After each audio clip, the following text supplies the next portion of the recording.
Alhamdulillahi Rabbil Alamin. Wabihi nasta'inu ala umuri dunya wa din. Wassalatu wassalamu ala ashrafil anbiya'i wal mursalin.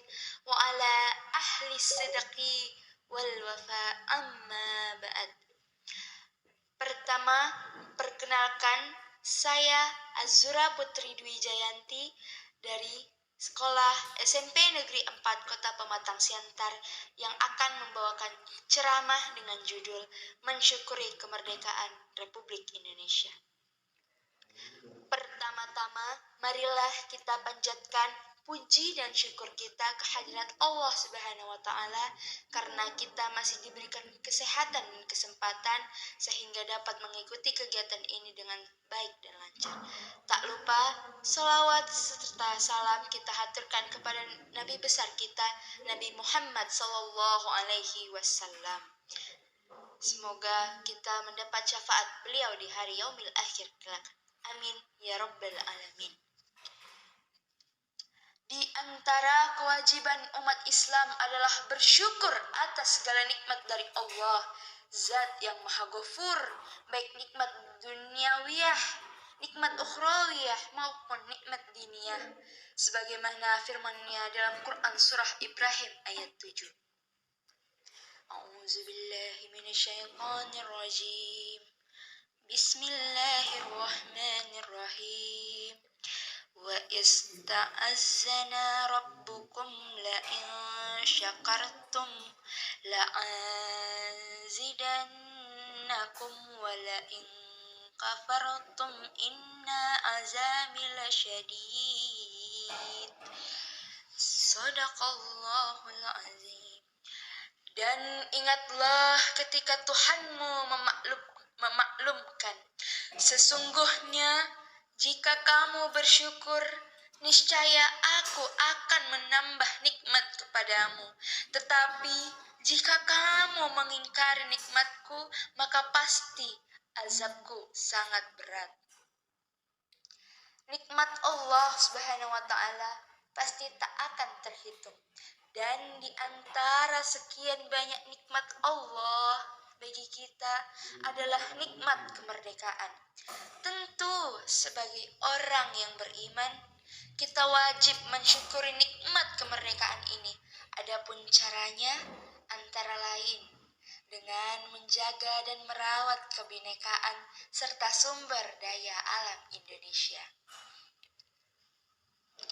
Kita semua tahu bahwa Indonesia adalah negara yang kaya dengan sumber daya alamnya, kaya budaya dan masyarakatnya yang majemuk, berbeda-beda agama, bahasa, suku bangsa, dan lain sebagainya. Negara Indonesia adalah negara yang dibangun oleh para pendiri bangsa di atas perjanjian kebangsaan atau Mu'ahadah Wataniyah. Dalam konteks berbangsa dan bernegara, sebagai umat Islam, kita diperintahkan oleh Allah Subhanahu wa Ta'ala. Allah memerintahkan seluruh umat Islam untuk senantiasa menjaga perjanjian, tidak boleh melanggarnya, termasuk di dalamnya adalah perjanjian kebangsaan yang menjadi pokok berdirinya Negara Kesatuan Republik Indonesia. Maka, siapapun yang berusaha untuk melanggar perjanjian kebangsaan ini, maka ia membangkang terhadap perintah Allah di dalam Al-Quran. Dan orang yang membangkang terhadap perintah Allah adalah orang yang durhaka atau maksiat. Dan ia terperosok ke dalam jurang kehinaan. Na'udzubillahi min zalik. Indonesia bukanlah negara Islam dan bukan pula negara kafir. Indonesia adalah negara damai yang dibangun di atas pondasi Mu'ahadah Wataniyah. Indonesia bukan Darul Islam, bukan Darul Kufur, tapi Darussalam, Darul Ahdi wal Misaq. Merawat kebinekaan merupakan salah satu ajaran Islam sebagaimana dalam Quran surah Al-Hujurat ayat 13. A'udzu billahi minasyaitonir rajim. Bismillahirrahmanirrahim.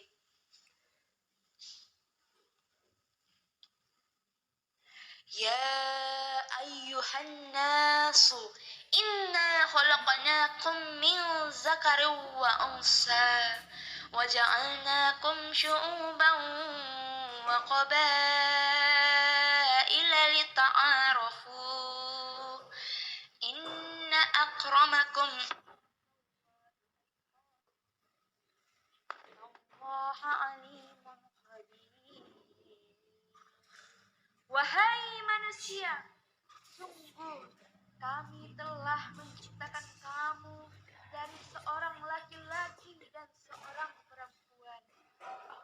Kemudian kami jadikan kamu berbangsa-bangsa agar kamu saling mengenal. Sungguh yang paling mulia di antara kamu di sisi Allah ialah orang yang paling bertakwa. Sungguh Allah Maha mengetahui, Maha teliti.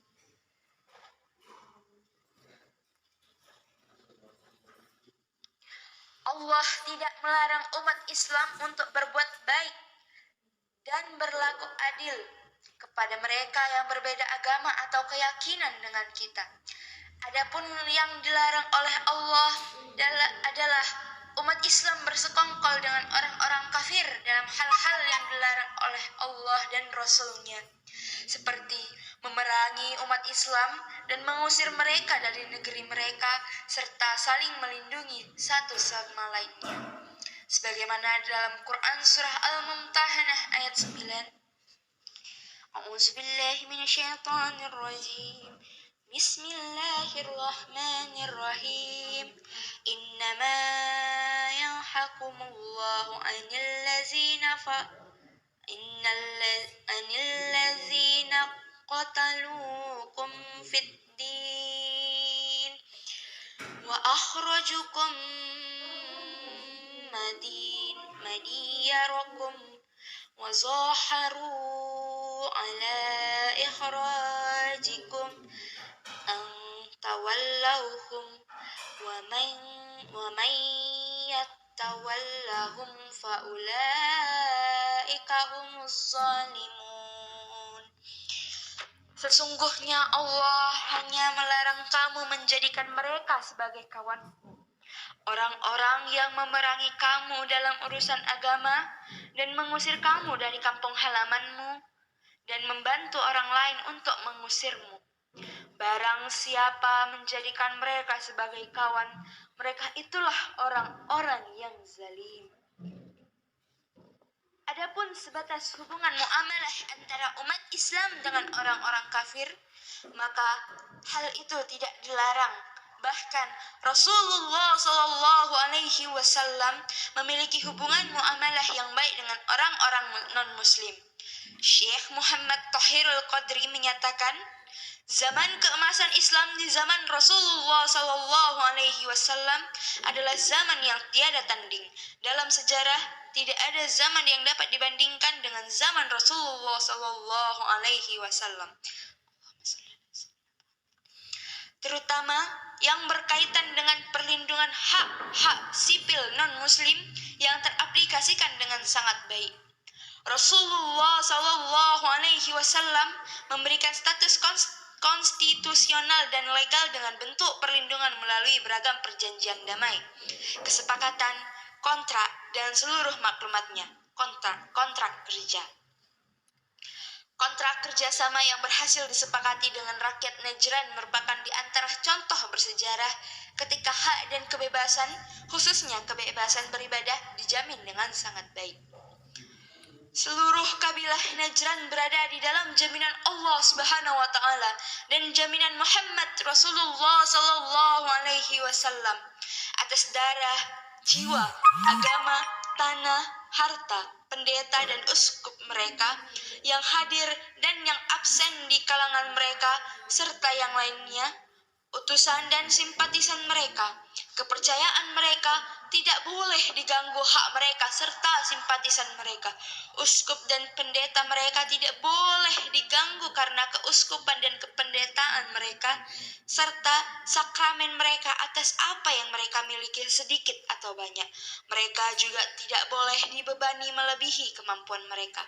Demikian pertanyaan jaminan Rasulullah SAW terhadap Nasrani Najran. Lalu yang kedua adalah merawat sumber daya alam Indonesia. Hal ini sangat penting karena merawat sumber daya alam dan memanfaatkannya secara bijak adalah bagian dari ajaran Islam. Manusia tidak diperkenankan